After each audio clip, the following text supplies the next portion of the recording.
값과 그 고유 벡터의 몇 가지 특징을 좀 살펴보려고 합니다. 그 고유값은 몇 개가 얻어질 수 있을까요? 고유값의 개수. 우리가 정방 행렬을 보통 다루는 거기 때문에 행과 열의 개수가 똑같은 거죠. 그러니까 그 정방 행렬은 어떻게 보면은 n차 방정식의 개수들이라고도 볼 수 있는데요. 그래서 n차 방정식이 항상 n개의 복소수도 가질 수 있습니다. 반드시 실수만 있는 건 아니니까요. 그 솔루션이 n개의 복소수를 가진다는 사실을 이용하면 n차원 정방 행렬도 결국에는 고유값의 개수가 n개 있다 라고 얘기를 할 수 있습니다. 이때 그 중복된 고유값은 각각 별개로 따질 때의 얘기고요. 그리고 그 복소수인 값도 고유값도 고려했을 때의 이야기입니다. 자, 그리고 이 고유값이 어떠한 특징을 갖는지 우리가 또 살펴볼 필요가 있는데요. 그 트레이스라고 부르는 대각합, 즉 대각 성분들을 다 더한 거를 트레이스라고 얘기하고요. 행렬식은 디터미넌트라는 그러한 그 계산 값이죠. 이런 것들이 그 고유값과 굉장히 밀접한 관계가 있습니다. 즉, 그 고유값이 그러니까 람다 1부터 람다 n개가 있다고 하면은요. 이 그 고유값들을 모두 곱한 값은 바로 행렬식의 값, 디터미넌트 값과 똑같고요. 즉, 디터미넌트 오브 a는 a라는 행렬이 갖는 고유값들의 곱셈과 똑같습니다. 그리고 또 모든 고유값의 합은 트레이스, 대각합과 같습니다. 즉, 트레이스 오브 a라고 하는 그 값은 a라는 행렬의 대각성분의 곱셈인데 그것은 그 고유값들을 덧셈이죠. 고유값들을 모두 더해준 것과 동일하다고 볼 수 있습니다. 이것을 한번 우리가 실험을 통해서 한번 확인을 해보도록 할까요? 즉 a라는 행렬 아까 만든 거 그것의 그 대각합 값은 우리가 trace라는 그 함수를 써서 쓸 수 있는데요. 그 값이 3이에요. 그런데 그 아이겐밸류 고유 값들의 썸메이션 다 더한 것도 3으로 똑같이 나오고요. 그리고 a라는 행렬의 디터미넌트 구하는 방법은 np.lin alg.det인데 이 값의 결과는 마이너스 4인데 그 고유 값의 그 곱셈들 프로덕트를 구했을 때 그 값도 마이너스 4로 똑같이 나오는 것을 우리가 확인할 수가 있겠죠. 그 대칭 행렬인 경우에 그 대칭 행렬을 그 랭크 1 행렬들의 합으로 분해하는 것에 대해서 알아보겠습니다. 자, 이게 무슨 말일까요? 이 수식을 보면 굉장히 간단한데 우리가 정방 행렬, 그 행렬의 행과 열의 개수가 똑같은 그런 행렬을 다루고 있고요. 그리고 더군다나 그 대각 오프 다이아고널 성분이 대칭일 때 우리가 그거를 대칭 행렬이라고 부릅니다. 그 시메트릭 매트릭스라고 그러죠. 이 대칭 행렬이 있을 경우에는 이 대칭 행렬의 그 고유값과 고유 벡터를 우리가 분해한 후에 그것들을 이와 같이 나열해서 똑같이 다시 A를 만들어낼 수가 있습니다. 이때 여기 U라고 쓴 것은 바로 고유 벡터들로 구성된 고유 벡터 행렬이라고 볼 수 있고요. 고유 벡터 행렬. 고유 벡터를 열로 갖는 그러한 행렬. 그리고 그것의 트랜스포즈가 바로 요 마지막에 있는 거고요. 그리고 요 람다라고 주어진 거는 고유값들이 그 대각 성분으로 그 구성되어 있는 그런 대각 그 행렬을 말하는 것입니다.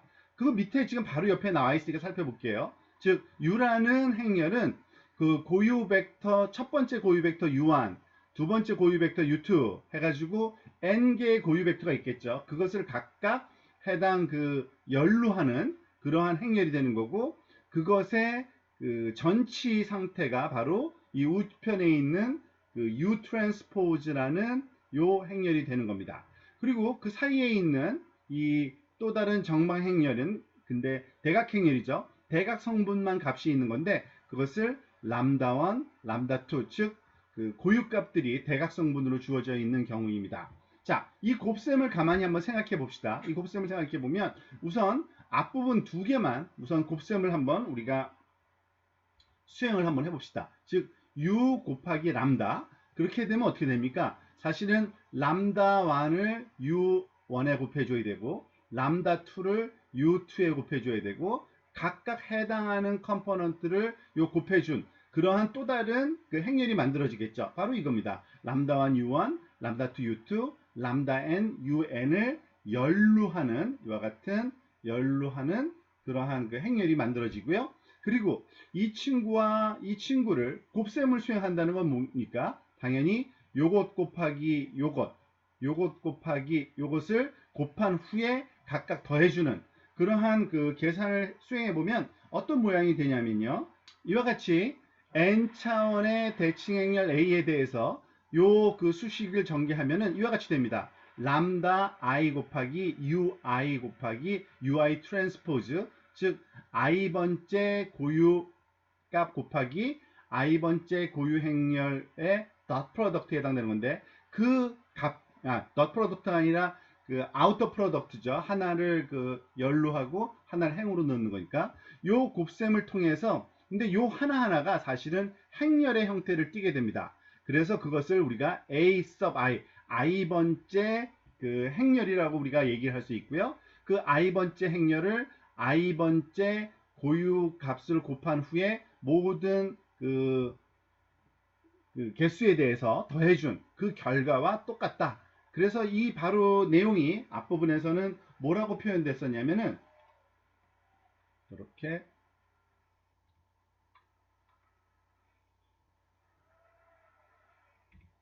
대칭 행렬을 랭크 1인 행렬들의 합으로 분해할 수 있다라고 썼잖아요.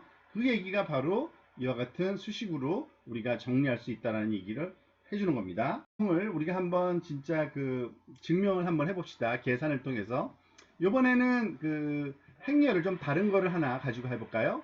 지금 보니까 3x3 행렬이네요. 즉 60, 30, 22 그 첫 번째 행. 근데 이거는 대칭 행렬입니다. 대칭 행렬. 왜냐면은 그 다이아고날 성분을 기준으로 이 오프 다이아고날 성분이 정확하게 그 대칭 형태를 띄우기 때문에 그렇고요. 이러한 그 3x3 행렬을 가지고서 이 3x3 행렬 A에 대해서 고유값 분해를 수행해서 고유값 V와 고유 벡터 행렬 U를 얻고요. 그 U와 그 V를 하나하나씩 분리해서 우리가 써봅시다. 즉, 첫 번째 열을 우리가 그 U1이라고 그러고요. 즉, U라는 매트릭스를 이런 식으로 놓고서 한번 다시 정리해 보는 겁니다. U1, U2, U3. 그죠? 이것을 한 개 한 개씩 뽑아내기 위한 그러한 방법을 여기서 지금 쓴 거고요. 그리고 U1과 U1 트랜스포즈를 아우터 프로덕트를 했다는 건 뭐냐면 U1이라는 그 벡터가 사실은 열 벡터이기 때문에 이와 같이 버티컬은 열 벡터이고 그것을 트랜스포즈 한 거는 이와 같이 그 행벡터가 되는 거죠. 즉 첫 번째 게 얘가 U1이라고 그러고 얘는 U1의 트랜스포즈라고 그럴 때 요 두 행렬을 이렇게 그 벡터를 이렇게 곱셈하는 거는 결국에는 행렬이 만들어지겠죠. 이만한 크기, 이거는 3이고 얘도 3니까 3x3인 그 행렬이 만들어지는데 이와 같이 두 개의 벡터를 곱해서 행렬을 만드는 거를 아우터 프로덕트, 외적이라고 그러죠. 이런 외적의 형식으로 계산을 한 것을 함수가 아우터라는 함수가 있고요. 이 두 개를 가지고서 그렇게 수행하는 것을 A1, A2, A3라고 우리가 이름을 붙인 겁니다. 그 이유는 앞에와 똑같아요. 앞에서 여기 봤던 어디 있죠? 그죠? 여기 잠깐만요. 여기 있네요. 지금 요 A1과 A2, A3 등등을 우리가 구한다고 보시면 됩니다. 자, 이거를 좀 지우고 다시 내려서 살펴보도록 하겠습니다. 자, 그래서 그 계산을 수행하게 되면 어떠한 결과가 얻어지는지 볼까요? 이와 같은 수식과 똑같아지는 겁니다. 즉, 첫 번째 고유값 곱하기 A1 더하기 두 번째 고유값 곱하기 A2 두 번째 그 벡터로 만드는 행렬 그리고 세 번째 고유값 곱하기 세 번째 고유 벡터로 만든 행렬, 이것을 곱해서 더해주니까 결과가 똑같죠. A라는 그 행렬이 갖고 있던 값과 동일하게 나타나는 걸 알 수 있습니다. 그러니까 결국엔 뭐예요? A equal U 람다 U 트랜스포즈와 똑같다입니다. 즉, 이 수식을 알면 참 편한데요. 즉, 결국에는 A라는 행렬은 그 대각 행렬인 그 대각성분이 고유값으로 구성되어 있는, 그리고 그 앞과 뒤에 고유 벡터를 연로하는 그러한 그 행렬을 곱한 것과 똑같다라고 분해해서 활용할 수 있다는 얘기입니다. 좀 한번 해보고 갈까요? 사실은 그 다양한 그러한 그 경우에 대해서 살펴보는 것 같지만, 갖는 행렬은 공분산 행렬입니다. 사실은 공분산 행렬. 근데 공분산 행렬의 특징이 있죠. 이제 자꾸 내려가네요. 자, 공분산 행렬은 우리가 알다시피 데이터들의 그 분산과 공분산을 엘리멘트로 갖는 행렬인데, 이 공분산 행렬은 정방 행렬이면서 그리고 대칭 행렬입니다. 그래서 이 더군다나 공분산 행렬일 때는 또 다른 특징이 하나 더 있어요. 그러니까 정방 행렬이 갖는 특징과 대칭 행렬이 갖는 특징, 그것을 다 갖고 있습니다. 지금 무슨 말이냐면, 그 공분산 행렬 A에 관해서 우리가 고유값 분석을 하게 되면 고유값의 그 개수는 n개가 나올 거고요. 그리고 그 고유값들의 합은 트레이스와 똑같고, 고유값들의 곱셈은 디터미넌트와 똑같습니다. 심지어는 대칭인 경우이기 때문에, 즉 A 트랜스포즈하고 A하고 똑같은 상황이기 때문에 이때는 고유값이 그 복소수를 가질 리가 없어요. 이것은 증명된 건데, 모두 다 실수값으로 고유값이 주어지고요. 그리고 고유 벡터가 그 오토고널한 특징을 갖습니다. 이거는 뭐냐면, 즉 트랜스포즈를 했을 때 행렬을, 그 값은 그 역행렬과 똑같다는 얘기예요. 그리고 앞에서 얘기한 것처럼 그 랭크 1인 그 섭 행렬들의 합으로 다 주어질 수 있다는 걸 얘기했고요. 또 이와 같은 분해가 가능하다 그랬죠. 고유 벡터와 고유 값의 행렬의 곱셈으로 주어질 수 있고, 더군다나 사실은 일반적으로는 요 t 대신에 u 람다 u 인버스 이런 식으로 주어지는데, u 인버스가 그 이 대칭 행렬일 때는 트랜스포즈랑 똑같기 때문에 바로 이와 같이 단순하게 우리가 쓸 수 있는 겁니다. 더 좋은 거는 단순한 실수일 뿐만 아니라 공분산 행렬에, 특히 그 공분산 행렬은 그 세마이 데피니트 행렬이거든요. 그러니까 그 반정보라 그러죠. 반정보 행렬입니다. 즉 그 0보다 큰 또는 0보다 같거나 큰 크기를 갖는 의미를 갖기 때문에, 그때 고유값의 크기도 또 그렇게 돼요. 그러니까 고유값이 0이거나 또는 양수의 이런 특징을 갖기 때문에 우리가 다루고자 하는 대상이 되는 이 그 행렬의 바로 공분산 행렬인데, 그 공분산 행렬의 고유값 분석을 했을 때 고유값의 특징을 우리가 미리 알 수 있는 몇 가지 그 좋은 정리라고 우리가 볼 수 있겠죠. 한 번 더 우리가 아주 단순한 그 공분산 행렬의 그 경우에 예를 들어서 한번 살펴보도록 하겠습니다.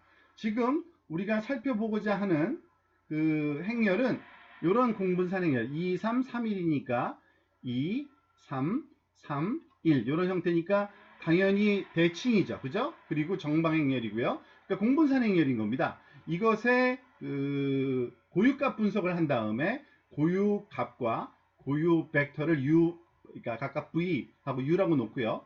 그 고유값을 한번 그 프린트 해 보니까 4.5 마이너스 1.54 뭐 이렇게 나오고요. 그리고 고유 그 벡터를 우리가 트랜스포즈에서 보면은 그 행이 바로 해당하는 고유 벡터니까 4.54에 그 해당되는 고유 벡터는 이거고요. 마이너스 1.54에 해당되는 고유 벡터는 이렇게 조금 그 딱 떨어지지 않는 그런 걸로 나타납니다. 하지만 우리가 아까 한 것처럼 u 람다 u 트랜스포즈를 계산했을 때 이 값이 다시 그 m이라는, 여기서는 m이라고 이름을 붙였는데 되는지를 확인해 봤더니 2, 3, 3, 1로 다시 그 우리가